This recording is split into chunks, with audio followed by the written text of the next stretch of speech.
ফেরাউনের জীবনী পড়েছিলাম। ওই সময় সে 6 জন জাদুকরকে হত্যা করেছিল।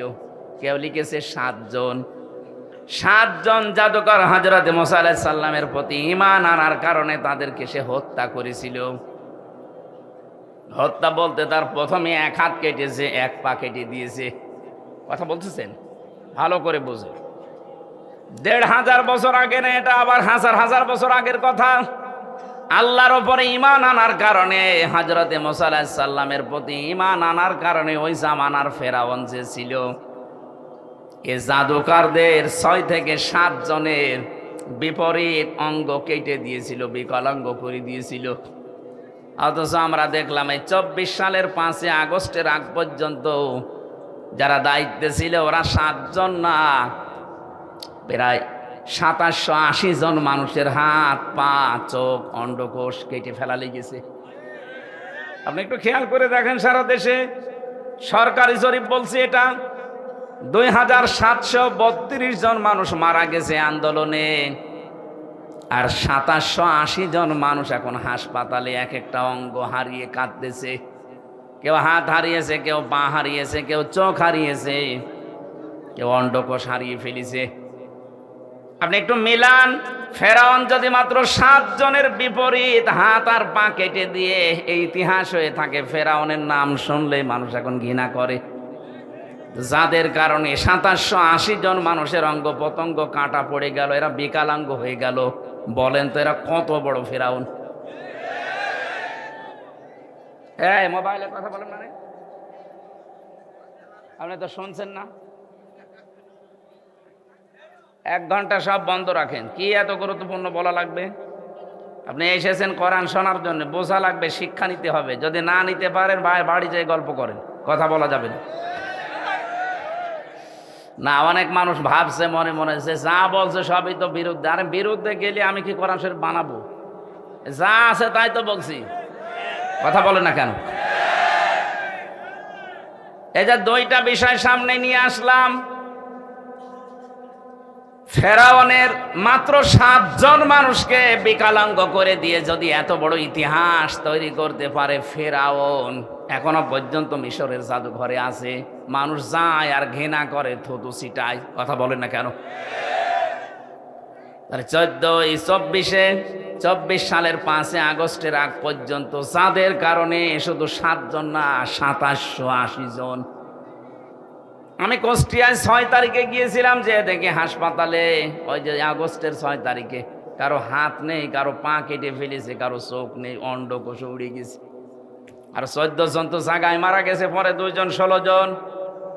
এত মানুষের হত্যাকারী যারা, বিকলাঙ্গকারী যারা, যাদের কারণে মানুষ হাত পা হারিয়ে ফেলে আর সমাজের বোঝা হয়ে আছে। বলেন তো, যার একটা হাত নেই, একটা পা নেই, একটা চোখ নেই, ও তার পরিবারের জন্য বোঝা,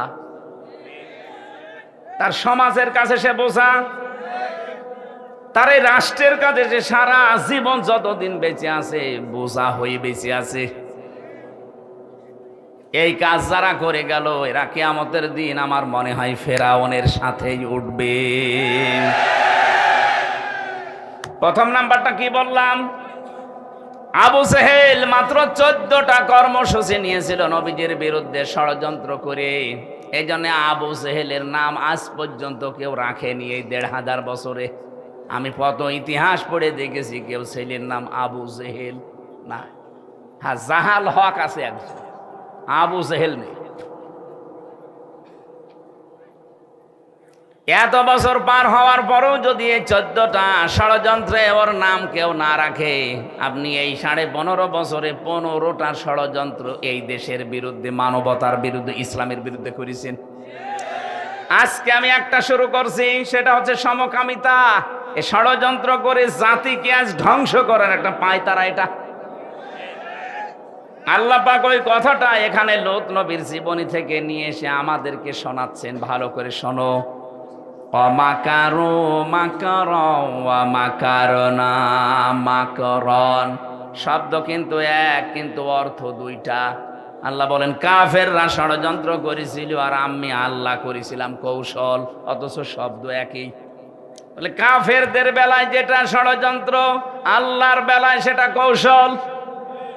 এই পৃথিবীতে বাংলাদেশে ইসলাম কায়েমের জন্য আমরা যা করি এটা হচ্ছে জিহাদ, আর ওরা যা করে ওইটার নাম সন্ত্রাস। সুতরাং ইসলামী আন্দোলন বলেন, একামতে দিনের দায়িত্বে যারা আছে, অ্যাক্টিভ ভাবে ইখলাসের সাথে যারা কাজ করছে, এ দেশে ইসলাম কায়েম আমরা করতে চাই, সে তারা যা পদ্ধতি অবলম্বন করবে ওইটার নাম আরবি জিহাদ, আর এটা উল্টিয়ে নষ্ট করার জন্য ওরা যেটা করবে ওইটার নাম সন্ত্রাস। এবার আসেন, আল্লাহ পাক বলেন মাকারনা মাকরন, আমি আল্লাহ নিজে কিন্তু কৌশল করলাম। এখানে ফাইল কর্তা কে? আরো জোরে বলেন। আল্লাহ বলেন আমি নিজে তাদের বিরুদ্ধে কৌশল করলাম। অহমলা এশহরুন, তারা টেরও পায়নি। এরপরে আল্লাহ জবাব দিয়েছেন নবীজিকে, ফানজুর কাইফা কানা আকিবাতু মাকরিহিম। হে নবী, একটু নজর করে দেখেন না কেন ষড়যন্ত্র যারাই করেছিল তাদের অবস্থা আমি কি করেছি। আন্না দাম্মারনাহুম ওয়া কওমাহুম আজমাইন।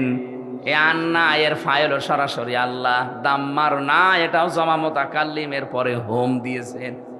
আল্লাহ পাক বলেন আমি নিজে তাদের শিকড় কেটে দিয়েছি এবং তাদের জাতিকে আমি আল্লাহ নিজে ধ্বংস করেছি। কিভাবে ধ্বংস করলাম তার প্রমাণের পরের আয়াতে একটা আছে, এদিকে তাকান। ফাতিল কাবয়তুহুম খাবিয়াতাম বিমা যালামু। আমি এবার আলেমদেরকে বলছি, আরবি গ্রামার অনুযায়ী ফা ব্যবহার করা হয় 19টা অর্থে। এখানে তিলকার আগে আল্লাহ ফা দিয়েছেন। মনে হচ্ছে আল্লাহ পাক নিজের কুদরতি আঙ্গুল দিয়ে নবীজিকে বলছেন, নবী এই সেই ঘর। বাইতুন না দিয়ে বুয়ুত বহু বচন দিয়েছেন, আবার হোম দিয়েছেন। হে নবী এই সেই ঘর, এই ঘরগুলো একটু তাকাবেন আপনি। খাবিয়াতাম বিমা যালামু, এদের জুলুমের কারণে এদের ঘর বাড়ি ব্যবসা প্রতিষ্ঠান অফিস আদালত দেখেন আমি কি করেছি। খাবিয়াতান মানে জনশূন্য, ওজার গৃহ, সার শূন্য। এদের ঘরের দিকে আপনি তাকান তো কি অবস্থা। বাংলাদেশের দিকে এবার আয়াতটা মিলান। 2024 সালের আগস্টের 5 তারিখের বিকাল 5টা বাজতে বাজতে এদেশের যত জালেমদের ঘর ছিল, অফিস ছিল, দেখেন সবগুলো আল্লাহ ওজার গৃহ বানিয়ে দিয়েছে। এর বাস্তব প্রমাণ আমার কুষ্টিয়ার হানিফের বাড়ি, কামারুলের বাড়ি, ঝিনাইদহেও আছে। আপনি একটু খেয়াল করে দেখেন, যারা জুলুম করেছে একজনকে তো টাঙিয়ে ন্যাংটা করে পিটিয়েছে। এটা জালেমদের জুলুমের পরিণতি। বিআন্নাহুম যুলিমু, কারণ তারা জুলুম করেছে। খাবিয়াতাম বিমা যালামু, তাদের এই জুলুমের কারণে আল্লাহ এই শাস্তিটা তাদের দিয়েছেন। ইন্না ফি যালিকা লাআয়াতাল লিকাওমিন ইয়ালামুন। তার শিক্ষা আছে, লামে তাকিদ দিয়েছেন, লাআয়াতান, এর ভেতরে নিদর্শন আছে, শিক্ষা আছে তাদের জন্য, লিকাওমিন ইয়ালামুন, যারা জ্ঞানী সেই সম্প্রদায়ের জন্য। সুতরাং বাংলাদেশে আমরা এখন 18 কোটি মানুষ, যারা আমাদের জন্য শিক্ষা কি? এরা যদি জুলুম 15.5 বছর করার পরে একেবারে সারশূন্য হয়ে যায়, জনশূন্য হয়ে যায়, তাদের বাড়ি ঘর পর্যন্ত উজাড় গৃহ। আপনি তাকান, এখন তাদের বাড়ি ঘর এখন জাতীয় টয়লেট হয়ে গেছে। মানুষ মনে আছে 4-5 জন 7 জন একসাথে দলবদ্ধ হয়ে প্রসাব করছে। তাহলে আগামীতে কেউ যদি এই চেয়ারে বসে, তারাও যদি এভাবে জুলুম আরম্ভ করে, তাদের বাড়ি ঘর আল্লাহ এভাবে সার শূন্য, জনশূন্য, ওজাড় গৃহ বানিয়ে দেবে। বুঝেছেন কারা কারা? হাত তোলেন তো। আলহামদুলিল্লাহ, কাজ হচ্ছে। আর বোঝেননি কারা? হাত তোলেন তো। ওই যে একজন, ওর মাথা তার কাটা আছে। হ্যাঁ, ওটাকে অনেক মামু নাকি? আপনার সে একজন ছিল না, সে মোটা মতো কি আরাফাত নাকি? কই সে কই? ওরা মনে হয় আরাফাত হবে। না, আমি যেটা বোঝাতে চাইলাম এতক্ষণ, এই যে 5-7 মিনিট আমি আন্দাজে কথা বলছি না, এটা কোরআন দিয়ে দলিল দিলাম। এটা হাজার হাজার বছর আগে লূত নবীর কাহিনী আল্লাহ শুনিয়েছেন এইভাবে। যদি কেউ এরকম আগামী 5 বছর করে চেয়ার পেয়ে, তাদের বাড়ি ঘরও কিন্তু এই হানিফ সাহেবের মতো হবে ইনশাআল্লাহ। এই জন্যে সমকেড়াবেন, সাবধান। আমার ভাইরা,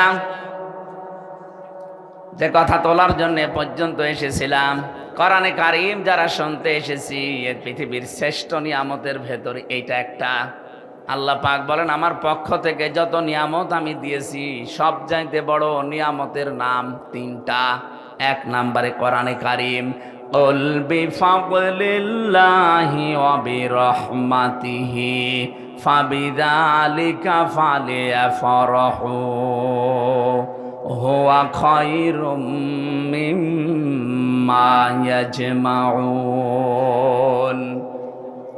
রব্বুল আলামিন সূরা ইউনূসের 58 নম্বর আয়াতে জানিয়েছেন, নবী আপনি বলুন, তামাম দুনিয়া যা পেয়ে আনন্দে আছে থাক, আমি আল্লাহর কাছে কিন্তু কোরআন শরীফ শ্রেষ্ঠ সম্পদ। সুতরাং কোরআন যারা পেয়ে আনন্দে আছে, খুশি হয়েছে, তারা দুনিয়ার সব কিছুর তুলনায় শ্রেষ্ঠ সম্পদ পেয়েছে।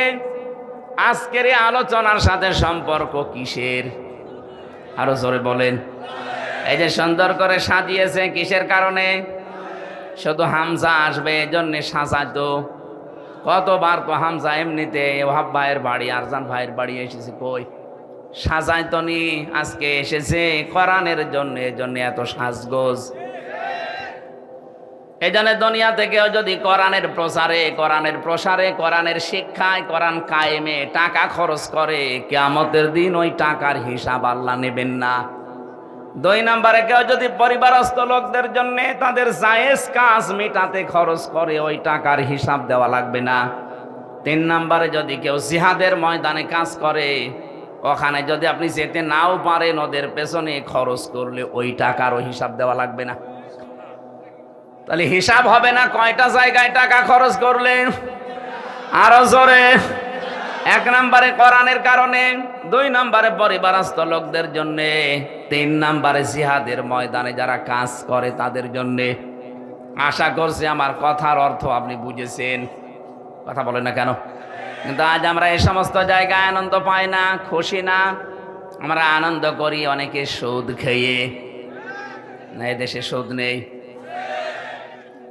এখানে বহু মানুষের চেহারা দেখে বোঝা যাচ্ছে এরা টাকা ছেড়ে রাখে আর টাকা আসে।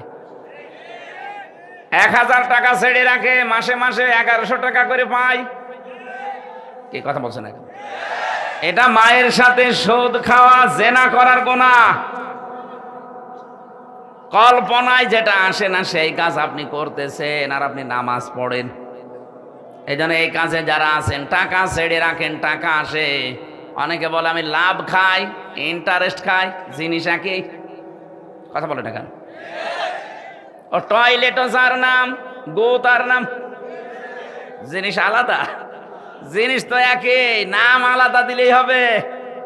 যারা খাচ্ছেন, আশা করছি আজকের এই দিন থেকে এটা ছেড়ে দেওয়া লাগবে। কারা কারা ছেড়ে দিতে রাজি আছেন হাত তোলেন তো। তার মানে এই এলাকায় অনেকে খাচ্ছে। ঠিক আছে বাবা, শাহজালাল সব হালাল না। জেনাইদা জেলা খাচ্ছেন যারা, ছেড়ে দেবেন। ব্যাংকিং ব্যবস্থা বাংলাদেশে যেগুলো আছে, অর্থনীতি, এটা যে ইবাদত অনেকে জানেই না, মনে করে এ দুনিয়ার কাজ না। সোনালী, চৈতালি, এই যে সমস্ত ব্যাংকগুলো আছে না, সোনালী, রূপালী, অগ্রণী, চৈতালি, এ ব্যাংকের চাইতে ইসলামী ব্যাংকে কারবার করা ইমানের দাবিতে 100% স্বচ্ছ। আপনি যদি ওই সমস্ত ব্যাংকে কারবার করেন, বলো ঔষধ এ ঔষধ, এটা কাফেরদের কথা। ওয়াহাল্লাল্লাহুল বাইআ ওয়া হাররামার রিবা, আল্লাহ ব্যবসাকে হালাল করেছে আর সুদকে হারাম করেছে। ওই জামানায় কাফেররা বলতো ও সুদও চা, ও ব্যবসাও তা। এখন অনেকে আজ বিভিন্ন জেনারেল ব্যাংকের সাথে ইসলামী ব্যাংক মিলিয়েছেন। আরে ভাই, এতদিন এই শয়তান, এই জালেমরা 15.5 বছরে ইসলামী ব্যাংকে হাত দিয়ে ওরা 75,000 কোটি টাকা আত্মসাৎ করেছে। ইসলামপন্থী এদেশের জনগণের ঘাম ঝরানো টাকাগুলো এই ব্যাংকটা প্রতিষ্ঠিত হয়েছিল। এদেশের শরিয়া ব্যাংক আছে, শরিয়া বোর্ড আছে এই ব্যাংকের জন্য। গোনা যদি হয় তাদের হবে, আপনার অসুবিধা নেই। নবীজি 13 বছর মক্কায় নামাজ পড়েছিলেন কাবা শরীফে, না পড়েননি? আর 10 বছর পড়েছিলেন কোথায়? মদিনায়। বলেন, এই যে 13 বছর তিনি নামাজ পড়লেন মক্কায়, ওই সময় কাবা শরীফের ভেতরে মূর্তি ছিল না? কয়টা? 360টা। কয়টা? কি মনে হয় আপনার বলেন? 360টা মূর্তি সামনে নিয়ে নবীজি নামাজ পড়লেন, ওনার নামাজ হয়েছে? এ বলছে না, এ বলছে হা। কি বলেন, আপনার কি মনে হয় ওনার নামাজ হয়েছে না হয়নি? কেন হয়ে গেল নামাজ? কারণ উনি অপারগ ছিলেন। এই 13 বছরে একটা মূর্তিও সরানোর ক্ষমতা ওনার। বলেন বলেন, যখন ক্ষমতা পেয়েছেন মদিনার প্রেসিডেন্ট হয়ে, একটা মূর্তি ছিল? আর সবগুলো দিয়ে আলীকে দিয়ে ভাঙিয়েছেন, নিজে ভেঙে ভেঙে ফেলে দিয়েছেন। যে যতদিন পর্যন্ত দেশে যাকাত ভিত্তিক অর্থনীতি কায়েম না হবে, ততদিন আপনি ইসলামী ব্যাংকে নির্দ্বিধায় কাজ করেন, কোনো গোনা নেই। গোনা হলে ওদের হবে। শরীয়তের কিছু নিয়ম নীতি, ইসলামিক অর্থনীতির যেগুলো মেইনি অন্তত চলছে, তারা চেষ্টা চালাচ্ছে। 100% সম্ভব না, কারণ যতদিন রাষ্ট্রে যাকাত কায়েম না হবে রাষ্ট্রীয়ভাবে, ততদিন এদেশে যদি ফেরেশতাও ব্যাংক চালায়, তার ওষুধ খাওয়া লাগবে। এই জন্য যতদিন কায়েম না হয়, নবীজি যেমন রাষ্ট্রপতি যতদিন না হয়েছেন, ততদিন মূর্তির সামনে নিয়েই, বলেন না কেন, মূর্তির সামনে নিয়েই আমরা যতদিন এসে ইসলাম কায়েম করতে না পারি, ততদিন পর্যন্ত কাজ কারবার করলে ইসলামী ব্যাংকে করবেন। এদের মোশারাকার সিস্টেম আছে, মোদারাবা আছে, মোরাবাহা আছে, বায়ে সালাম আছে, বায়ে মুআজ্জাল আছে, বায়ে ইস্তেসনা আছে, বায়ে ওয়াহেদা আছে, অনেকগুলো নিয়ম নীতি আছে, প্রকার ভেদ আছে। নবীজি নিজে মোদারাবা করেছিলেন খাদিজাতুল কুবরার সাথে। খাদিজা টাকা দিয়েছে, নবীজি শ্রম দিয়েছে। কথা বলছেন না কেন? জিজ্ঞাসা করেন যারা আলেম আছে, খাদিজা অর্থ দিয়েছিলেন, নবীজি শ্রম দিয়েছিলেন। ব্যবসা করেন উনি, এটার নামই তো মোদারাবা। ইসলামী ব্যাংক এইটা করে। যদি গোনা হয় এরপরও ওনাদের হবে, আপনার চিন্তা নেই। এরপরও যারা সুদ খাচ্ছে, আপনি বললেন যে আমি ছেড়ে দেব, কয়েকদিন পরে কিন্তু আমি আবার আসতেছি। এই যে ঝেনাইদা কি দারুস সালাম না কি মাদ্রাসা, ওটা হয় আপনাদের, ওটার নাম কি, রিয়াজুল জান্নায় আসবো সামনে মাসে। এটা ডিসেম্বর জানুয়ারির হয়তো 13 তারিখ মনে হয়। ওই জায়গায় কথা বলবো ইনশাল্লাহ ওই দিন, অর্থনীতির ওপরে। আজকে আমার সাবজেক্টটা আলাদা। আমার আজকের বিষয় হচ্ছে গোনাহের কারণে আল্লাহ শাস্তি নাজিল করেন। কি কি ধরনের শাস্তি আসে কোন গোনায়, আমরা ওগুলো জানার পরে ছেড়ে দেব ইনশাল্লাহ। কি থাকবেন না? তাহলে যারা সুদ খেয়ে আনন্দ করছেন, এরা মায়ের সাথে জেনা করছেন। আর বড় গোনা কি? আল্লাহ রাসূলের সাথে যুদ্ধ করা। এইটা করে অনেকে আনন্দে আছেন। অনেক মানুষ দেখা যায় তারা এতিমের মাল আত্মসাৎ করে আনন্দে আছে। আল্লাহ পাক বলেন, ইন্নাল্লাযীনা ইয়াকুলুনা আমওয়ালাল ইয়াতামা যুলমান ইন্নামা ইয়াকুলুনা ফি বুতুনিহিম নারা ওয়া সায়াসলাউনা সাঈরা। জোরে বলেন আল্লাহু আকবার। আল্লাহ রাব্বুল আলামিন বলেন, পৃথিবীতে নিশ্চয় যে বা যারা এতিমের মাল সম্পদ খাচ্ছে, ভবিষ্যতেও খাবে জুলমান, জুলুম করে। এখানে জুলমান শব্দের অনেকগুলো ব্যাখ্যা লেখা আছে। ফাঁকি দিয়ে, না বলে, বিভিন্ন কায়দা কৌশল করে, এমনকি উল্টা পাল্টা করে তার জমি জায়গা লিখে নেওয়া, এইটা জুলুম। আজ অনেকে ভাইয়ের জমি লিখে নেন ফাঁকি দিয়ে, এটা কি জুলুম? বলেন না কেন? সে হয়তো আপনার কাছে অসহায়, আপনি বড় ভাই, সে ছোট ভাই। আপনি লেখাপড়া জানেন, যোগ্যতা আছে, সে হয়তো মূর্খ মানুষ, জানে না। বিশ্বাস করে এমন কায়দা করে টিপসই নিয়ে তাকে আপনি ফকির করে দিলেন। এরপরে যে সম্পদের মালিক হলেন, টাকা পয়সা, জমি জায়গা, এখান থেকে যে ফসল আসে, টাকা পয়সা কামাই হয়, এইটা যারা খায়, ইন্নামা ইয়াকুলুনা ফি বুতুনিহিম নারা, ওরা যেন পেটের ভেতরে জাহান্নামের আগুন ঢোকাচ্ছে। বলেন নাউজুবিল্লাহ। বাংলাদেশে হিসাব করলে মানুষ পাওয়া যাবে না যাবে না বলেন? বাংলাদেশ লাগবে না, এখানেও আছে না নেই? কারা কারা এতিমের মাল এভাবে ভাইয়ের মাল, বোনের মাল, নিজের মেয়ের মালও পর্যন্ত আত্মসাৎ করছেন?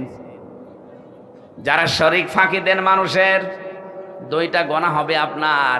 এক নম্বরে আপনার চেহারার উজ্জ্বলতা আল্লাহ নষ্ট করে দেবে। দেখবেন এলাকায় যারা শরিক ফাঁকি দিয়েছে ওদের চেহারার ভেতরে আল্লাহ নূর তুলে নিয়েছে।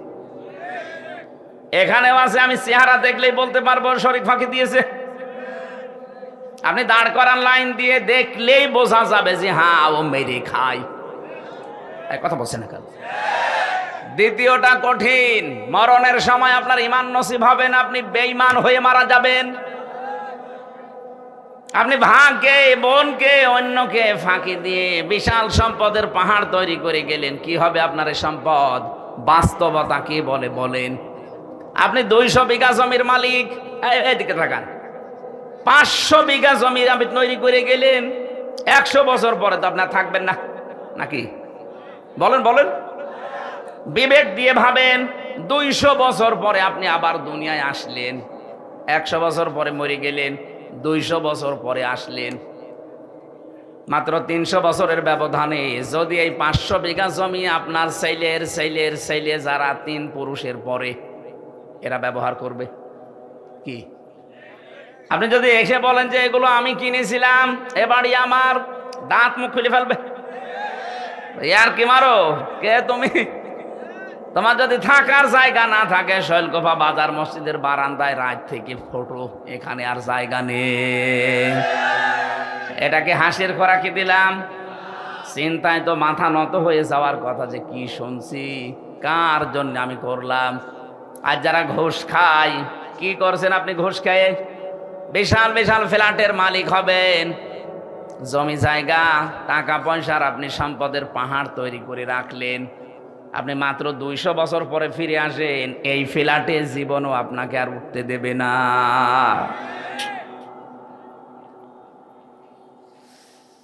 আল্লাহ রাব্বুল আলামিন বলেন, আমাল হায়াতুদ দুনিয়া ইল্লা মাতাউল গুরুর।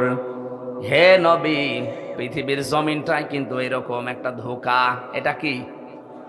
আমি আমার বাবার সাথে ভালো ব্যবহার করি আমার আখেরাত ভালো হওয়ার জন্যে। কথা বলেন না কেন?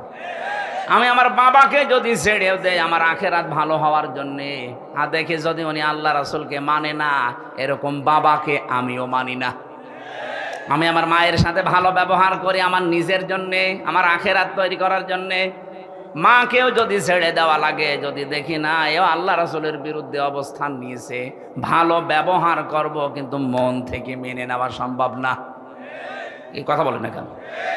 আমি এই যে দাড়িওয়ালা আশরাফ ভাইকে ভালোবাসি, এটা আল্লাহর জন্যে। যদি দেখি না ওনার কর্মকাণ্ড ইসলামের বিরুদ্ধে, ওনার ঘৃণা করতেও আমার 1 সেকেন্ড সময় লাগবে না। নবীজি বলেন, মানা হাব্বা লিল্লাহ ওয়া আবগাদা লিল্লাহ ওয়া আতা লিল্লাহ ওয়া মানা লিল্লাহ ফাকাদ ইসতাকমালাল ঈমান। কাউকে যদি ভালোবাসো আল্লাহর জন্য বাসবা, কিছু বেশি বেশি পাওয়ার জন্য তাকে দান করবা না, যে এই লোকটাকে কিছু যদি দেই পরবর্তীতে এর চাইতে বড় জিনিস পাওয়া যাবে, এরকম ধান্দা নেই অনেকের। এক কথা বলেন না কেন? এই ধান্দায় বেশি পাওয়ার নিয়েতে কাউকে কিছু দিবা না। কিছু দিলে কার জন্যে? আরো জোরে। কাউকে যদি নিষেধ করো যে দেব না, তাও আল্লাহর জন্যে। কারো উপর যদি রাগ করো, তাও আল্লাহর জন্যে। কাউকে যদি ভালোবাসো, তাও আল্লাহর জন্যে। 4টা কাজ আছে হাদিসে। নবীজি বলেন, যারা দুনিয়ায় 4টা করতে পারবে, ফাকাদ ইসতাকমালাল ঈমান, সে যেন তার ঈমানকে পরিপূর্ণ করে নিল। জোরে বলেন সুবহানাল্লাহ। আল্লাহ পাক বলেন, কিয়ামতের ময়দানে যখন এই মানুষটাই উঠবে আমার সামনে, যে 500 বিঘা জমি বানিয়েছে, 10টা ফ্ল্যাট বানিয়েছে, এই লোকটা কি বলবে জানেন? ইয়াউমা তাআতি কুল্লু নাফসিন তুজাদিলু আন নাফসিহা।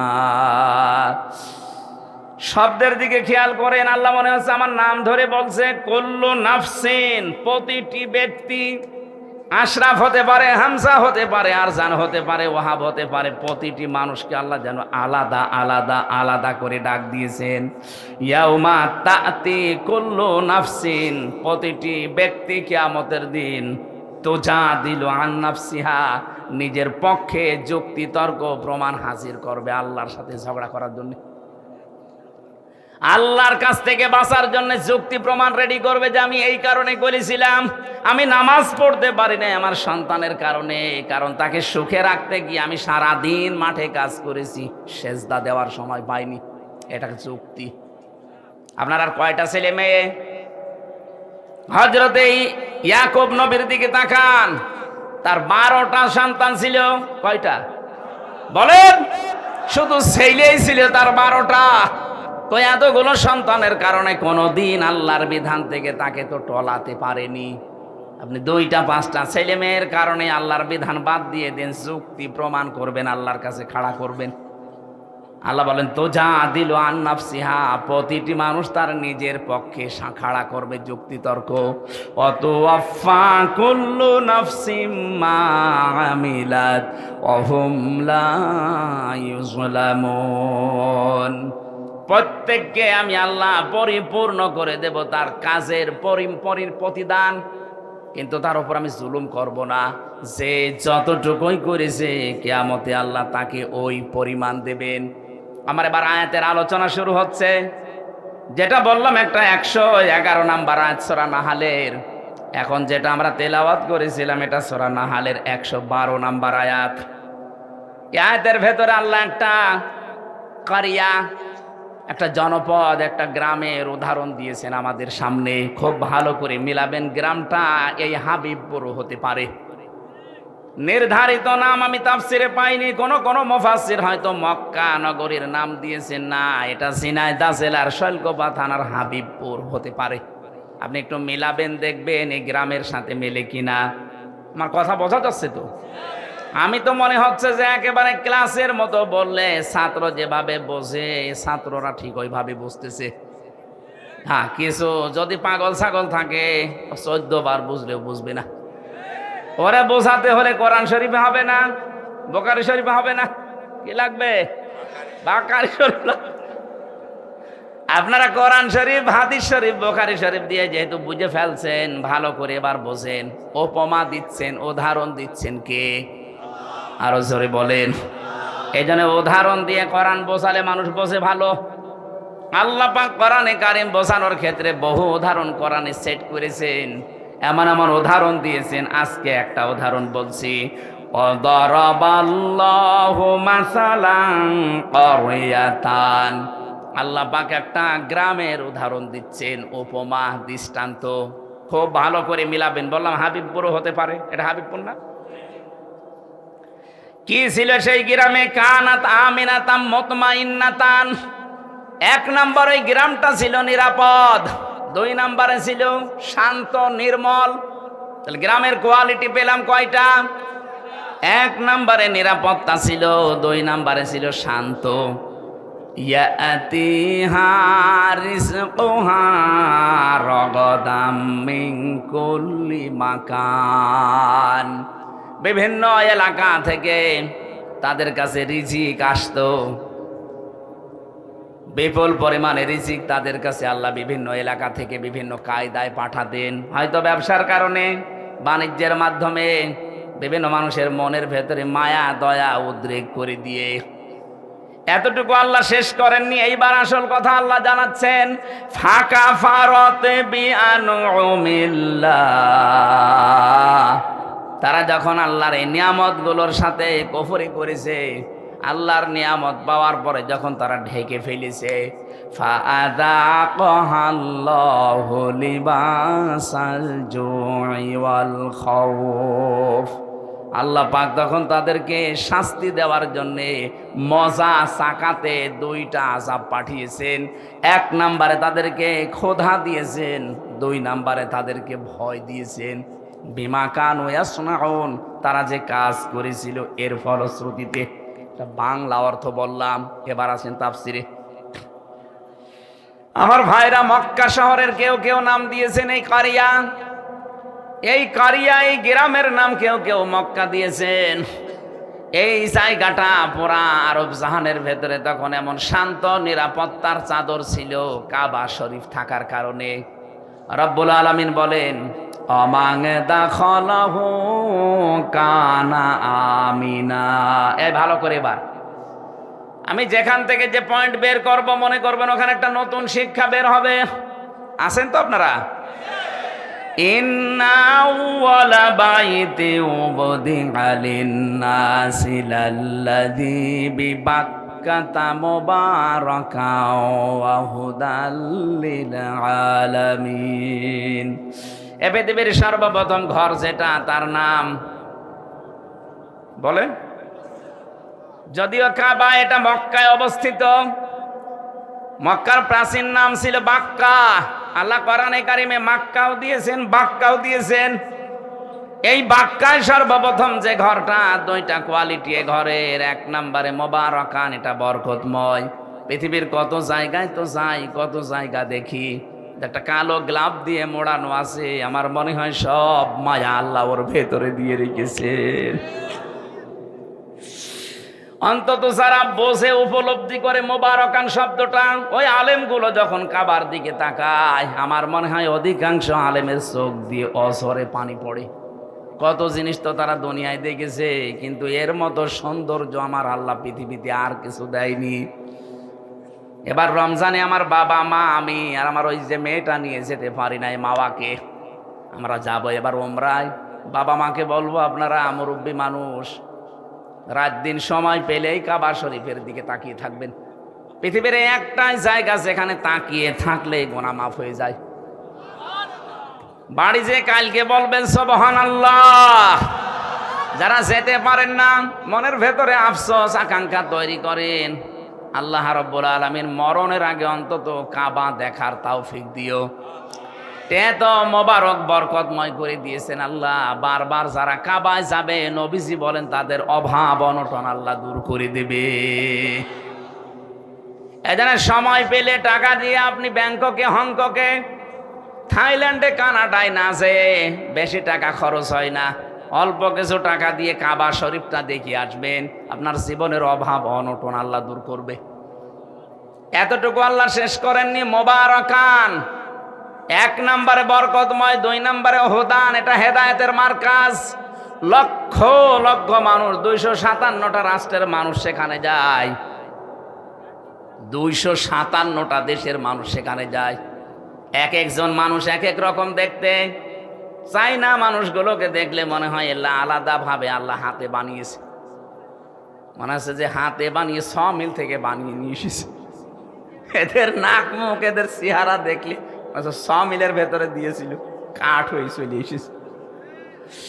আফ্রিকার ওদেরকে যদি দেখি, হাড়ির তলা তো কি কালো। আমি 16 সালে যখন গিয়েছিলাম, ওই সময় ওই যে হাজরে আসওয়াদ যে পাথর, সোমা খেতে পারছিলাম না, এত চেষ্টা করার পর কাছে যাই কষ্ট কষ্ট করে, এমন এক ধাক্কা খায় 4-5 হাত দূরে। চিন্তা করলাম দেখি কি করা যায়, দেখি একেবারে মোষ আসতেছে, কালো, সেই রকম উঁচা লম্বা মোটা। ওই মহিলারে বললাম যে আমি ওই পর্যন্ত যেতে চাই। তার ভাষা বোঝে না, আমারে বলছে যে এই জায়গায় চেপে ধরে রাখ। এইরকম মোটা মনে আছে এক একটা দেনা, আমার চাইতো প্রায় হাত খানিক লম্বা, সেই রকম মোটা। ধরলাম হাত চেপে, ও গোয়ারের মতো, গোয়ার যেভাবে যায়, ওর হাতে মুখে কারো কিছু লাগলে মনে হচ্ছে ছিঁড়ে যাবে। মানুষ আগেই সাইড দিচ্ছে, আমার এই যে কাছে ফেলে দিয়ে বলছে এবার নিয়ে মাথা ঢুকা। এক একজন মানুষকে আল্লাহ এক এক রকম বানিয়েছে। বৈশিষ্ট্য ওগুলো দেখবেন, আল্লাহর কথা মনে হবে আল্লাহ, এটা তো হেদায়েতের মার্কাজ। আসলেই রব্বুল আলামিন বলেন এটা শুধু বাংলাদেশের জন্য না, লিল আলামিন, বিশ্ববাসীর জন্যে। অমাং দাখলাহু কানা আমিনা। এই কাবায় কেউ যদি আসে, আল্লাহ তাকে নিরাপত্তা দিয়ে দেয়।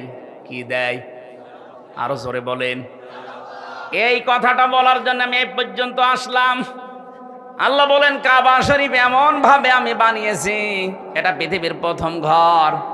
এখানে হেদায়েত আছে, এখানে রহমত আছে, এখানে বরকত আছে। এটা নিরাপত্তা দিয়েছে ফেলা আছে, অথচ কাবার এরিয়া পার হলেই দেখবেন চুরি হয়, ডাকাতি হয়, ছিনতাই হয়, কিন্তু কাবার এরিয়ার ভেতরে কোনো ছিনতাই নেই। কথা বলেন না কেন? কারণ এই জায়গাটা নিরাপত্তা দিয়েছেন কে? আরে বাংলাদেশ কি কাবা শরীফ? বলেন না কেন? এটা কাবা থেকে ৬,০০০ কিলোমিটার দূরে। তাহলে বাংলার ৫৬,০০০ বর্গ মাইল যদি আমরা নিরাপত্তা দিতে চাই, মাস্ট বি কাবা শরীফ যেগুলো থেকে মুক্ত, বাংলাদেশের ৫৬,০০০ বর্গ মাইল ওইটা থেকে মুক্ত করা লাগবে। কাবা শরীফে ১ নম্বরে শিরিক চলে না। কি চলে না? বলেন বলেন। এখান থেকে শিক্ষা বের হবে এবার ২টা।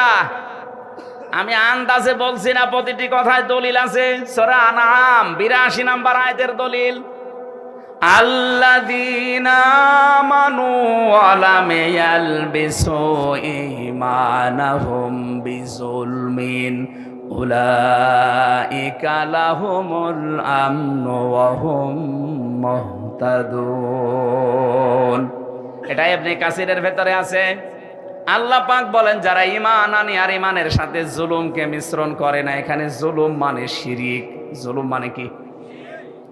ঈমানের সাথে যারা জুলুমকে শিরিককে মিশ্রণ করবে না, উলাইকা লাহুমুল আমনু, আল্লাহ যারা হাত দিয়ে দেখাচ্ছেন এই মানুষগুলো, এই ঝিনাইদহ শৈলকুপার হাবিবপুরের এই মানুষগুলো লাহুমুল আমনু, এদের জন্য নিরাপত্তা।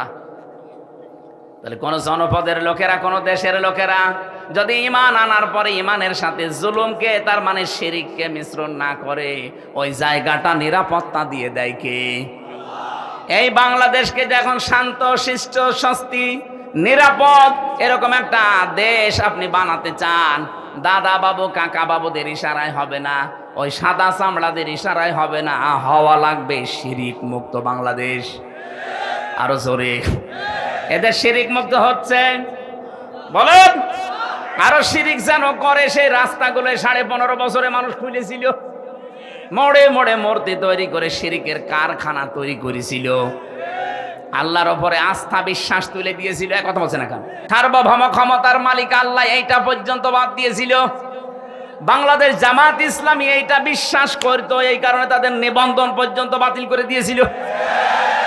আপনি কি মনে করেন জামাত ইসলামী দাড়ি ছোট রাখে এই জন্য তাদের নিবন্ধন বাতিল? ওরা টুপি মাথায় দেয় হালকা, এই জন্য নিবন্ধন বাতিল না। ওরা জাতে মাতাল হলো, তাহলে ঠিক আছে কাফেররা। এই জালেমদের টার্গেট ছিল এদেশে আল্লাহর উপরে সার্বভৌম ক্ষমতার মালিক মানা যাবে না, যারা মানে তাদের এই কাজে নিষিদ্ধ করা যায়। আপনি টের পান কি কোথা থেকে কি হয়?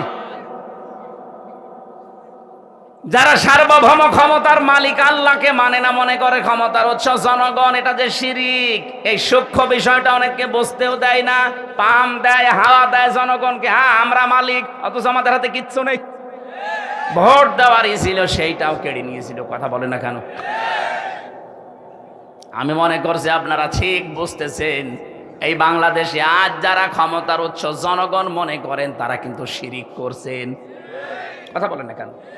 শিরিক যারা করে তারা মুশরিক। কি? এবার শিরিক কিভাবে হয়? আল্লাহ যেটা পারে ওইটা অন্য কেউ পারে, এই বিশ্বাস করার নাম শিরিক। সন্তান দিতে পারে শুধুমাত্র কে? অন্য কোনো বাবাও পারে, এ বিশ্বাস করার নাম। এরকম বিশ্বাস অনেক বাবা, অনেক মা, অনেক বউ করে না, তারা মুশরিক। কারণ আল্লাহ পারে যেটা অন্য কোনো বাবা, সে পীরকে, দরবারকে আপনি দিতে পারেন না। আইন তৈরি করতে পারে কে? এটা অন্য কেউ পারে, এই বিশ্বাস করার নাম শিরিক। আর শিরিক যারা করে তারা মুশরিক। সুতরাং বাংলাদেশে যারা আল্লাহর আইনের বিরুদ্ধে অন্য আইন কায়েম করতে চান, সে যে দলের লোক হন, আপনি কিন্তু শিরিক করছেন। আর শিরিক করলে আপনি, আরো জোরে বলেন। আমার মনে হয় এবার অনেকের মন খারাপ হয়ে গেল। আরে ভাই, আমি আপনাকে বাঁচাতে চাই। আমি কোরআনের চোখ লাগিয়ে দেখতে পাচ্ছি আপনি শিরিক করে অশান্তির সাগরে ডুবতেছেন দুনিয়ায়, আর মরণের পরে আপনাকে আল্লাহ জাহান্নামে ফেলবে বিনা বিচারে। কারণ মুশরিকদের কোনো বিচার নেই। কথা বলেন না কেন? কেন বললাম এটা বলেন তো? ইন্নাহু মাইয়ুশরিক বিল্লাহি ফাকাদ হারামাল্লাহ অবশ্যই যারা শিরিক করবে, সূরা মাইদার আয়াত, আল্লাহ পাক বলেন জান্নাত তাদের জন্য হারাম, মাওয়াহুন নার, আর জাহান্নাম তাদের আসল জায়গা। এই জন্য শিরিক যেন আমাদের বিশ্বাসে না থাকে। বাংলাদেশ জামাত ইসলামের প্রতি যেই তহমতটা এই দেশের অনেক আলেম ওলামা দিয়ে থাকেন, বুঝে কে না বুঝে আমি জানি না, যে তাদের আকীদা ভালো না। কে বলেছে আপনাকে? আকীদা যদি ভালোই না হবে, ফাঁসির দড়ি গলার কাছে চলতেছে তারপরেও অস্বীকার করে নাই। আপনার আকীদা এত ভালো, আপনি একটু ফাঁসির দড়ির কাছে যেয়ে দেখেন তো, মা গলায় নেওয়া লাগবে না, শুধু দড়ি এক হাত দূর থেকে দেখবেন, দেখলে আপনার ভেতরে সব শুকিয়ে যাবে। কত বড় বড় আল্লাহর ওলিকে দেখেছি ফাঁসির নাম শুনলে কান্নাকাটি করে, অথচ শহীদ মীর কাশেম আলী ফাঁসির নাম শোনার পরে মনে হচ্ছে শ্বশুর বাড়ি যাচ্ছে। মতিয়ার রহমান নিজামী এই জেলার জামাই, এ জেলা ধন্য। সে ফাঁসিতে যাওয়ার আগে বলেছিল, সন্তান আমি কি পায়জামা পরে গেলে ভালো হয় না লুঙ্গি পরে গেলে ভালো হয়? আপনি ফাঁসির দড়ির নাম শুনে দেখেন তো কেমন লাগে। আর তাদের মাত্র 3 ঘন্টা পরে ফাঁসি হবে, সেই ব্যক্তিও বলেছে ভাই আমি 2 ঘন্টা ঘুমালাম, আমার ডেকে দিও 1 ঘন্টা পর। অথচ তার ছেলেটা গুম হয়ে আছে, ব্যারিস্টার আরমান, তার বউ ওই সময় আইসিইউতে ছিল। 3 ঘন্টা পরে যার ফাঁসি, তার দলীয় লোকজন সব পালিয়ে বেড়াচ্ছে, কেউ জেলে আছে, কেউ গুম হয়ে আছে। এই কঠিন পরিস্থিতিতে তার 2 ঘন্টা ঘুম আসলো কি করে আপনি বলেন তো? আপনার জীবনও মনে আসবে না, ব্রেনে ধরবে না। আমার তো সূরা হামিম সেজদার 30 নাম্বার আয়াত পড়ার পরে তার সাথে মিলিয়ে দেখেছি, আল্লাহ তাখাফু ওয়ালা তাহজানু ওয়া আবশিরু বিল জান্নাহ। ফেরেশতারা ওই সময় এসে বলে ভয় পাবেন না, চিন্তা করবেন না। কিসের ভয়, কিসের চিন্তা? হয়তো ভয় হতে পারে, চিন্তা হতে পারে যে আমি এখনই যদি ফাঁসি হয়ে যায় তাহলে আমার ছেলের কি হবে, আমার বউর কি হবে, আমার সন্তানের কি হবে, আমার বিশাল যে সম্পদ, লক্ষ লক্ষ মানুষের কর্মসংস্থান আমি বানিয়েছি, কি হবে এটা। এই চিন্তা ভাবনা আসতে পারে। এই জন্য ফেরেশতারা এসে বলে, 1 2 জন না, তাতানাজ্জালু আলাইহিমুল মালাইকা, বহু বছর আছে, 1 2 জন না, হাজার হাজার লক্ষাধিক ফেরেশতা ফাঁসির দড়ির সামনে এসে তাকে বলতে থাকে ভয় পাবেন না, যেগুলো রেখে গেছেন এগুলোর কোনো চিন্তা নেই, আল্লাহ এগুলো সব দেখবে। মনে হয় শহীদ মীর কাশেম আলীর কানের কাছে ফেরেশতায় কথা বলেছিল, নাই তো তার এই 3 ঘন্টা আগে 2 ঘন্টা জীবনেও ঘুম আসার কথা না। এই কথা বলে না কেন? এই মজলুম দলটার উপরে আন্দাজে আকীদা ভালো না, এই দোষ চাপিয়ে দেন। আকীদা আপনার ভালো। আমার মনে হয় এখন যে অবস্থায় আমরা এসে গেছি, সমস্ত ছোটখাটো বিষয় নিয়ে সব বাদ দেওয়া দরকার। আরে ভাই, যারা মুজতাহিদ, যারা গবেষক, তারা যে কোনো একটা বিষয়ে গবেষণা করে যদি ঠিক হয় 2টা সওয়াব পাবে, ভুল হয় 1টা সওয়াব পাবে। আপনি জিজ্ঞেস করেন আলেমকে, যে কোনো বিষয়ে শরীয়তের মাসলা মাসাইল নিয়ে যদি গবেষণা করে যদি ভুলও হয় তাও 1টা রসগোল্লা আছে, আর যদি সঠিক হয় কয়টা? আর আপনি তো কোনো চিন্তা ভাবনাই করেন না। সাজ্জাদ মাওলানা আবুল আলা মাওদুদী রহমতুল্লাহ আলাইহির নাম ধরে উল্টাপাল্টা কথা বলেন, জীবনে তার 5টা বই পড়ে দেখেছেন। 5টা বই যদি সঠিকভাবে আপনি পড়তেন, তার উপরে এই সমস্ত তহমত গুলো দিতেন না। আপনি তো ওই পর্যায়ে যেতে পারেননি। তাই এই জন্য আকীদার নাম তুলে যা করছেন, যে যে জায়গায় আছে তাকে ওই জায়গাগুলো ওই কাজ করতে দেন। বাংলাদেশ জামাত ইসলামী অর্থনৈতিকভাবে এরা আল্লাহর ওলি, টের পাচ্ছেন? এরা আল্লাহর ওলি। লক্ষ কোটি কোটি টাকা এদের কাছে দিলে 4 আনা এদিক ওদিক হবে না। বাংলাদেশে অন্য কারো কাছে দিয়ে দেখেন তো। এই কথা বলেন, আমাকে মানিয়ে বলছি, এটা বাস্তব না। অলি খোঁজার জন্য চট্টগ্রামে যাওয়া লাগে। এই কথা বোঝার চেষ্টা করুন।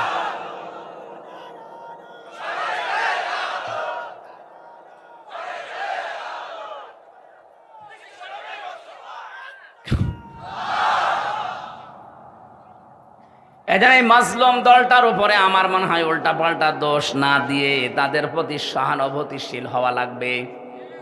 আজকে একটা সবচাইতে বড় এ বাংলাদেশের ভেতরে নাম করা মাদ্রাসা ঝালকাঠি NS কামিল মাদ্রাসা নেসারাবাদ।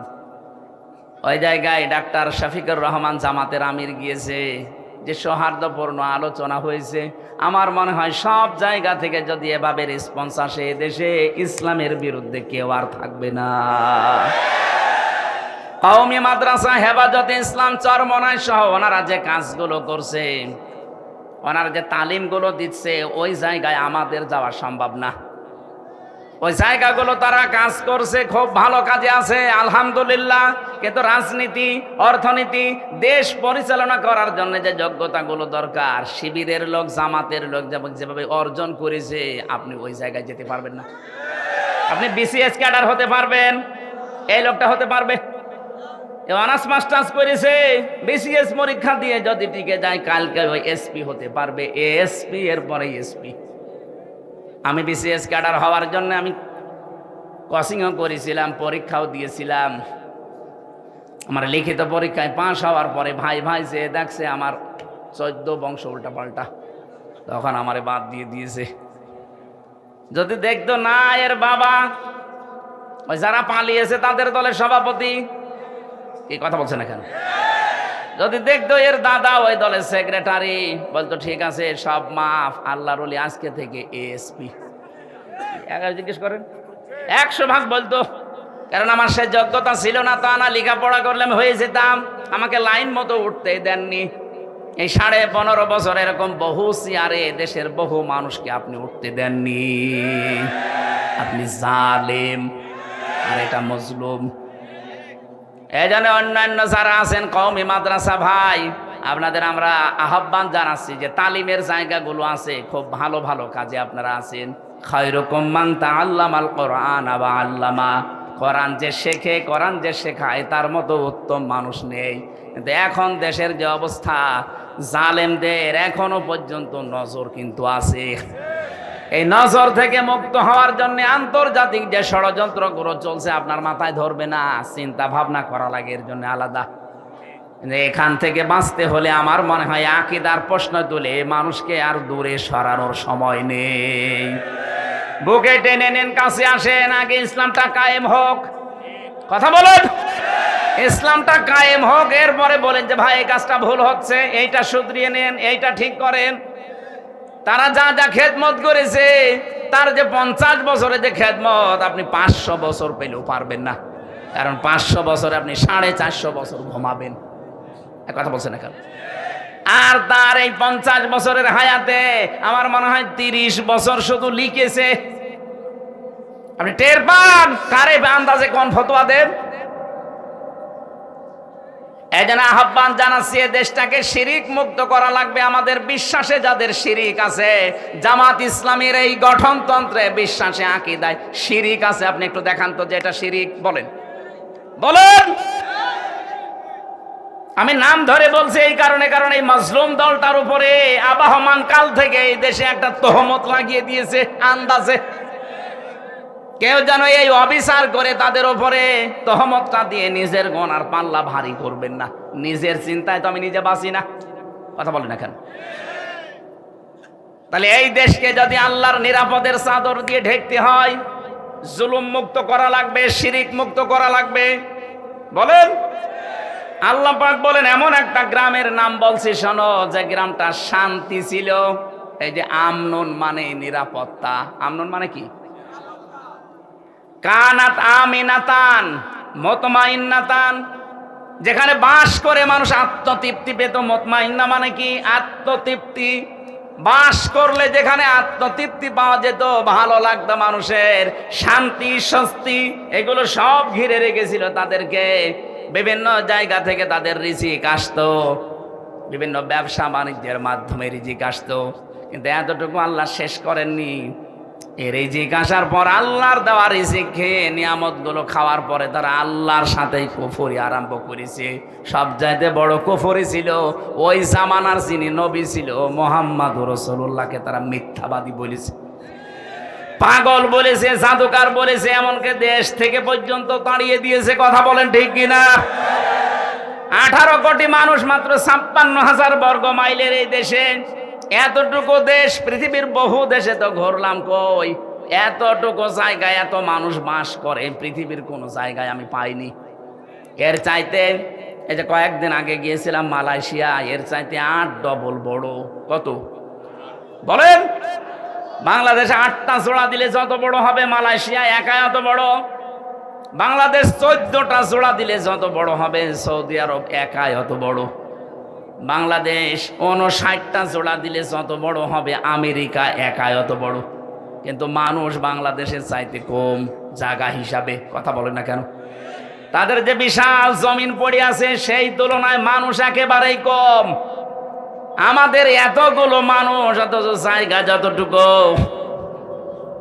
আল্লাহ পাক বলেন, বিভিন্ন জায়গা থেকে তোদের রিজিকের ব্যবস্থাগুলো করছিলাম, কি হয়েছে তোদের? আমার নিয়ামত গুলোই তোরা উল্টিয়ে দিতে আরম্ভ করলি।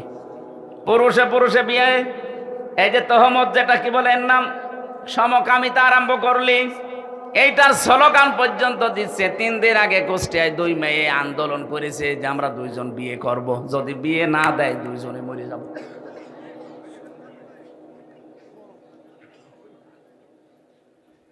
আল্লাহর সিস্টেমটাই পুরো পাল্টিয়ে ফেলতে চান। এমনকি আল্লাহর রাসূল এখন নেই, রাসূলের নায়েব আছে। নায়েবে রাসূল আলেমদের গায়ে হাত দিয়েছেন। এই কথা বলছেন এখানে মাওলানা মামুনুল হকের মাথায় দড়ি দিয়ে, তার হাতে হ্যান্ডকাপ দিয়ে, মাথার উপরে হেলমেট দিয়ে, মনে হচ্ছে যে কি নিয়ে যাচ্ছে, অথচ কিছুই না। আমার মতো একটা দুর্বল মানুষের মাথায় তো দড়ি দিয়েছেই দিয়েছে, হাতে দিয়েছে হ্যান্ডকাপ, আবার পায়ে ডান্ডা বেড়ি, মাথার উপরে লাগিয়েছে সে লোহার টুপি। মনে হচ্ছে যে কি পেয়েছে, গরু না ছাগল। আপনি যদি আমার সাথে এই করেন, মাওলানা মামুনুল হকের সাথে, মাওলানা সাখাওয়াত হোসেন রাজির সাথে এই করেন, আমার মনে হয় যদি নবীজি এখন বেঁচে থাকতো, নবীর মাথায় দড়ি দিত। বলেন?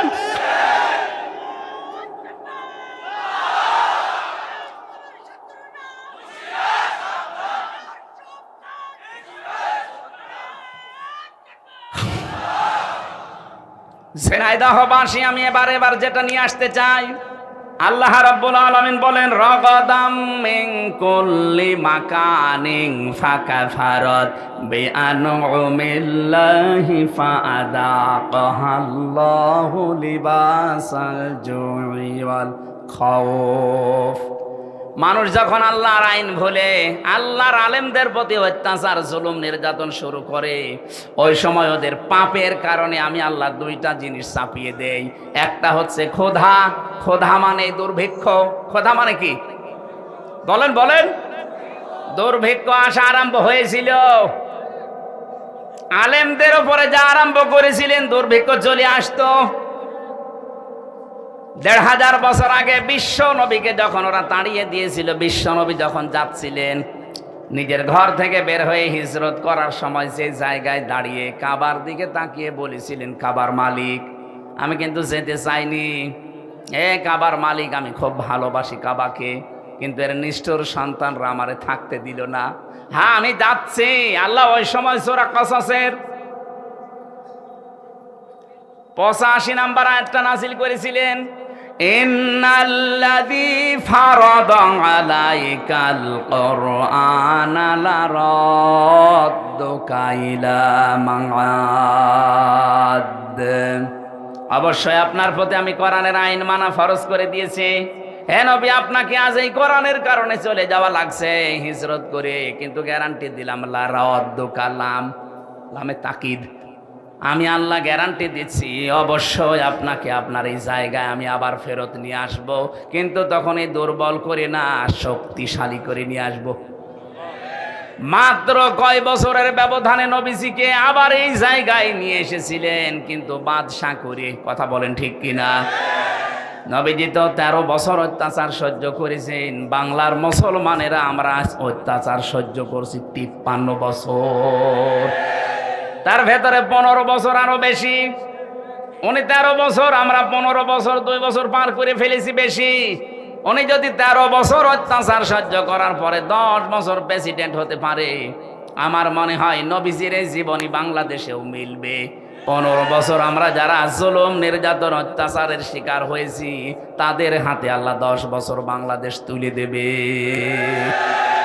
এইটার নাম ইলা রাদ্দুকা ইলা মাআদ। হ্যাঁ, কোরআন বাদ দিয়ে যদি কোনো পাপের কারণে কেউ পালায়, তার শাস্তি হচ্ছে দিন যত যাবে তার প্রতি ঘৃণা তৈরি হবে জনগণের। যেমন চেঙ্গিস খান, হিটলার, এক কথা বলছে না কেন, তারাও মানুষ হত্যার সাথে জড়িত ছিল। কিন্তু দিন যত যাচ্ছে হিটলারের, চেঙ্গিস খানের, যে পালিয়েছে লক্ষণ সেন, কি 850 বছর আগে পালিয়েছিল লক্ষণ সেন, এদের নাম শুনলেই মানুষ এখন ঘৃণা করে। কিন্তু কোরআনের কারণে যারা চলে গিয়েছিল টিকতে না পেরে, এই মানুষগুলোকে আবার আল্লাহ এই দেশে ফেরত নিয়ে আসতেছে সম্মানের সাথে। মাওলানা আবুল কালাম আজাদ, ওই যে লাল দাড়িওয়ালা লোকটা বাচ্চু রাজাকার নাম দিয়েছিলেন, সে কিন্তু এমনি এমনি পালিয়ে যায়নি, সেও চলে গিয়েছিল কিন্তু অত্যাচার, নির্যাতনে, জুলুমে, কোরআনের কারণে। আর হলে না তার পাপের কারণে। আরে ভাই, আপনি আন্দাজে দোষ দেন, যে সাক্ষী দেন, আপনি সাক্ষী তো দেন শুনে শুনে, অথচ সাক্ষী হওয়া দরকার দেখে দেখে। সাক্ষী মানে শাহেদ, শাহেদ মানে এই যে দেখে যারা চোখ দিয়ে তারা সাক্ষী দেবে। আর আপনি আন্দাজে শোনেন, জন্ম হয়েছে আপনার 75-এ, সাক্ষী দিচ্ছেন 71-এ। আপনার মা বাবার তো বিয়েই হয়নি, আপনি সাক্ষী দিলেন কি করে? তার মানে বোঝা যাচ্ছে আপনি যারো সন্তান, আপনি দুনিয়ায় আসেননি। 75 সালে আসলেন, 71 সালে সাক্ষী আপনার নামে, তা আপনি তো বৈধ বাবা মার সন্তান, আশা করা যাচ্ছে না। কথা বলে না কেন? এরকম সাক্ষী হলে তো উল্টাপাল্টা। আমার নামে যে 4 জন সাক্ষী ছিল মজমপুর গেটে, আর এই যে চড়হাসের, জীবনে আমি কোনোদিন নাম শুনিনি। আর আমারে নিয়ে গেল আমার বাড়ি থেকে, পরের দিন পেপারে দিল না ওনার আমরা চড়হাস থেকে, মজমপুর থেকে নিয়েছি। পুরোটা মিথ্যা কথা। তাহলে আমার পক্ষে বিপক্ষে যারা সাক্ষী দিয়েছে, কি সত্য সাক্ষী না মিথ্যা? বলেন বলেন। এরকম সাক্ষী 15.5 বছর চলছিল। এই জন্য কোরআনের কারণে যদি কেউ দূর হয়ে যায় দেশ থেকে, তাদেরকে আল্লাহ সসম্মানে ফিরিয়ে নিয়ে আসেন। আর কোরআনের বাইরে যে মানুষগুলো পালায়, এদের দিন যত যাবে ওদের চেঙ্গিস খানের মতো, লক্ষণ সেনের মতো অবস্থান হবে। লক্ষণ সেন 850 বছর আগে গেছে, আজও পর্যন্ত ফিরে আসেনি, কব্বরে চলে গেছে। লক্ষণ সেনের যারা আত্মীয় স্বজন পালিয়েছে, ওরাও কেউ ফিরে আসবে না। আর হলো উল্টা পাল্টা ফতোয়া দিচ্ছে ফেসবুকে। এরকম আন্দাজে উস্কানিতে পা দেবেন, পেছনে লাল হবে গোপালগঞ্জের মতো। দেখেন না, আর্মি শুধু একটু দিয়েছিল। ওই কয়দিন শুনলাম গোপালগঞ্জ থেকে ঢাকার ভাড়া দাঁড়িয়ে গেলে 1000, বসে গেলে 300। কেউ বসতেও পারে না, ও দাঁড়িয়ে শেষে 1000 টাকা দিয়ে যায়। এরকম অবস্থা হবে যদি উস্কানিতে পা দেন। ও পালিয়ে গেছে, আজকে শুনলাম আজকে অসুস্থ, ওর নাকি চিকিৎসাও হচ্ছে না এখন। আজকে দেখলাম পেপারে অসুস্থ, চিকিৎসা হচ্ছে না। ও ছাতা কবে টেনশনে মরে যাবে। কথা বলে না কেন? আর তার উস্কানিতে পা দিয়ে আপনি ফাঁদে পা দিয়ে লাফাচ্ছেন। লিস্ট করে রাখো, আমি আসতেছি। আপনি আসতে আসতে তো কব্বরে চলে যাবেন লক্ষণ সেনের মতো। ঝিনাইদহবাসী, আয়াতের শেষে ছিল আল্লাহ তাদেরকে মজা চাকিয়েছিলেন। এই কারণে নবীজির উপর যখন জুলুম অত্যাচার তারা বাড়িয়েছে, নবীজি বরদোয়া দিয়েছিলেন, আল্লাহ দুর্ভিক্ষ দিও।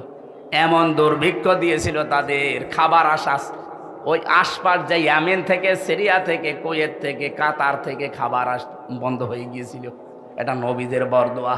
এই 15.5 বছরে এদেশ থেকে বহু কিছু আমরা হারিয়ে ফেলেছি, আলেমদের বরদোয়া। কত আলেমকে আমি তাহাজ্জুদের নামাজ পড়ে হাউমাউ করে কাঁদতে দেখেছি। মাওলানা শাখাওয়াতকে, মাওলানা মামুনুল হককে আমি শিশুর মতো কাঁদতে দেখতাম। তাহাজ্জুদের নামাজে 1.5 পারা, 2 পারা, 3 পারা, 5 পারা পর্যন্ত উনি পড়তো। 2 রাকাত নামাজে 3 পারা পড়ে এমন কান্না আরম্ভ করতো, মনে হচ্ছে কেউ মারা গেছে। আমি তো পাশের রুমে 3 বছর ছিলাম ওনার সাথে। এ জালে আলেমদের কথাগুলো আল্লাহ একদিনও শোনেনি। বলেন, কত বিডিআর 1 মাস পরে রিটায়ার্ড হয়ে যাবে, অথচ 14 বছর জেল খাটতেছে। এরা রাতের বেলা যখন উঠতো, আমার বাবার চাইতেও বড় তারা, কি কান্না তাদের, এমন একটা আওয়াজ দিত। আমার মনে হয় এই দীর্ঘশ্বাস, এই আওয়াজ আমার আল্লাহর আরশে গিয়ে ধাক্কা খেয়েছে। জালেমদের পতন এমনি একদিনে হয়নি, বহুদিনের জমানো পাপ। এই যে বহুদিনের জমানো পাপ, এটা আমি বানালাম। সূরা আলে ইমরানে আছে 4 নাম্বার পারা 12 নাম্বার পৃষ্ঠা 9 নাম্বার লাইনে আছে ইন্নামা নমলি লাহুম লিয়াজদাদু ইসমা। আল্লাহ পাক বলেন ওদের পাপের বোঝা যখন পরিপূর্ণ হয়ে যায় ওয়ালাহুম আযাবুম মুহিন, তখন আমি অপমানজনক শাস্তি দেই। আগস্টের 5 তারিখ থেকে আজকের এই নভেম্বর ডিসেম্বরের 2 তারিখ পর্যন্ত এই 3 মাস 3 দিনের ভেতরে আপনি তাকান কি অপমান আর বাকি আছে বলেন জালেমদের। আজকে জনায়েত বলককে নাকি জঙ্গিদের সাথে ফাঁসির আসামিদের থাকতে দিয়েছে। উনি এমপি ছিল, মন্ত্রী ছিল, ওনাকে ডিভিশন দেয়নি, তাই আন্দোলন করবে। আরে শয়তান, ও কি এমপি মন্ত্রী, কি ভোটের এমপি মন্ত্রী যে ওরা ডিভিশন দেওয়া লাগবে? ভোটের এমপি ছিল যে অধ্যাপক মিয়া গোলাম পরোয়ার, তারে আপনি ফাঁসির কন্টেম সেলে রাখলেন, জঙ্গিদের সাথে রাখলেন, তখন মানবতা কোথায় গেল? এখন যারা এই কথাগুলো তুলছে এদের পিটিয়ে লাশ বানানো দরকার। শয়তান আমারে 3 বছর মোবাইল দেয়নি, বিচ্ছিন্ন করে রেখেছিল সরকারি মোবাইল থেকে যোগাযোগ, ফাঁসির কন্টেম সেলে আমারে রেখেছিল, তখন তো কোনো কথা বলনি। কত এমপিকে আমি পেয়েছি তাদেরকে ডিভিশন দেওয়া দূরের কথা, কন্টেম সেলে রেখে দিয়েছিল। আর এখন ওদের মানবতা উতলিয়ে পড়ছে। এই জালেমদের দোসর এগুলোর এখনো মায়ের হয়নি, এগুলো এখনো পিটিয়ে গাছ বানানো দরকার। আল্লাহ বলেন ফাযাকাল্লাহ, ওদেরকে আমি আল্লাহ মজা চাখাবো। আল্লাহ যদি ঠাট্টা করে কথা বলতে পারে, আমরা বললে দোষ কি? আল্লাহ বলছেন ফাযাকাল্লাহ, আমি আল্লাহ নিজে ওদেরকে স্বাদ চাকাবো, ওদের পাপের স্বাদ। 1 নম্বরে স্বাদ হচ্ছে লিবাসাল জো, ক্ষুধার পোশাক। পোশাকের নাম দিলেন কেন? কারণ একটা পোশাকেই মানুষের বিভিন্ন জিনিস ফুটে ওঠে। পোশাকের দ্বারাই তার স্ট্যাটাস, তার যে মান সম্মান, তার মর্যাদা, তার যে কোন লেভেলে আছে লোকটা, সেটা পোশাকে ফুটে ওঠে। এই জন্য বাদশাদের পোশাক দেখবেন আলাদা। কথা বলছে না কেন? আল্লাহ বলেন এমন ক্ষুধা দারিদ্র দিয়েছিলাম ওই জামানায় নবীর বরকতে, বরদোয়ার বরকতে, বরদোয়ার ফলে এই মানুষগুলো পায়খানা আর এর সাথে মদ মিশিয়ে, পায়খানা আর মদ মিশিয়ে বড়ি বানিয়ে বানিয়ে ওরা খেয়েছিল। আলেমদের বরদোয়ার কারণে এ দেশটাও রসগোল্লায় যাচ্ছিল। তোমার আল্লাহ মনে হচ্ছে হাতে ধরে 5 তারিখে বাঁচিয়ে দিয়েছেন। অওয়াদানা আনকা বিজরক আল্লাযী আনকাদা যাহরাক। হে নবী, আপনার পিঠকে বাঁকা করে রেখেছিল আইয়ামে জাহিলিয়াতের পাথর। কিসের পাথর? আইয়ামে জাহিলিয়াতের পাথর আপনার পিঠকে বাঁকা করে রেখেছিল। আমি কি পাথর সরিয়ে দেইনি বোঝা? আমার মনে হয় 1500 বছর পরে আল্লাহ আর একটা আয়াত নাজিল করে আমাদের জানাচ্ছে, বাংলাদেশ মুসলমানেরা, আমি কি তোমাদের পিঠের উপর থেকে আমি জাহিলিয়াতের বোঝা নামিয়ে দেইনি? ওটা ছিল আইয়ামে জাহিলিয়াত, আর এইটা শব্দ দুইটা প্রায় এক। ওরাও যা করতো এরাও তাই করেছে। কথা বলছেন কেন? ওরাও সরকারি মালের কোনো অডিট ছিল না, জোর যার মূল্যক তার। এই 15.5 বছরে এইটাই চলছিল, সরকারি মালের কোনো অডিট নেই, জোর যার মূল্যক তার। এক একজনের বাড়ি দেখেছেন, এক একজনের বাড়ি চললাম 620টা বাড়ি বানিয়েছে একজন ভূমি মন্ত্রী ছিল। 620টা বাড়ি, ওর বাড়ি লাগে কত? আমাদের কোষ্টিয়ার যিনি মানবতার বন্ধু নামে খ্যাত হানিফ সাহেব, তার এই যে খুলনা, বাগেরহাট আর সাতক্ষীরার যে মাছের ঘের, আমার মনে হয় পুরা জেলার অর্ধেকই তার। সব তো জিবরাইল দিয়ে গেছে। বলুন, তার ভাই তার দিকে তাকান, ওর রিকশা চালানোর যোগ্যতাও নেই, অথচ 8 তলা বিল্ডিং বানিয়েছে, মনে হচ্ছে জান্নাত বানিয়েছে। আগস্টের 5 তারিখে বানিয়েছিল, 6 তারিখে বিকাল 5টার সময় যে দেখি পুরাটা জনগণ টয়লেটের সেই প্যান পর্যন্ত খুলে নিয়ে চলে গেছে। এখন ওজাড় গৃহ হয়ে আছে। কোরআনের আয়াত যেভাবে খাপের খাপ মুনতাজের বাপ মিলিয়ে যাবে, কথা বলছে না কেন? আগামীতে কোন জালেম যদি এরকম করেন তারও কিন্তু মিলবে, নাই আল্লাহ নেই। আরো জোরে বলেন। খোদা থেকে বাঁচতে হবে আমাদের। জুই ওয়াল খাউফ, ভয় থেকে। ভয় কি? ওই জামানায় যখন সন্ধি হয় নবীর সাথে মক্কা বিজয়ের আগে, সন্ধি হওয়ার পর থেকে বিভিন্ন দেশে নবী সারিয়া পাঠাতেন, প্রতিনিধি দল পাঠাতেন। মক্কার মানুষেরা মনে করছে আমাদের ওপর তো আক্রমণ হয় না, কিন্তু মানুষ দলে দলে পালে পালে ইসলামে আসতেছে, না জানি কখন মক্কা হামলা করে আমাদেরকেও মিশিয়ে দেয়, এই ভয়ে ছিল। আমার মনে হচ্ছে ঠিক ১৫০০ বছর পর বাংলাদেশের এই ৫৬,০০০ বর্গ মাইলের সাথে আল্লাহ এইটাই ঘটিয়েছে। আয়াতের তাফসিরের ভেতরে, তাফসিরে তাবারির ভেতরে দেখেছি, শানে নজুলের ভেতরে আপনারা আছেন। আল্লাহর নবী যখন মেরাজে যাচ্ছিলেন, জিবরাইলকে বললেন, ভাই জিবরাইল, এই যে কালো কালো পোকার মতো কি উঠতেছে আমাদের সাথে, আর কালো কালো কিছু পিপিলিকা।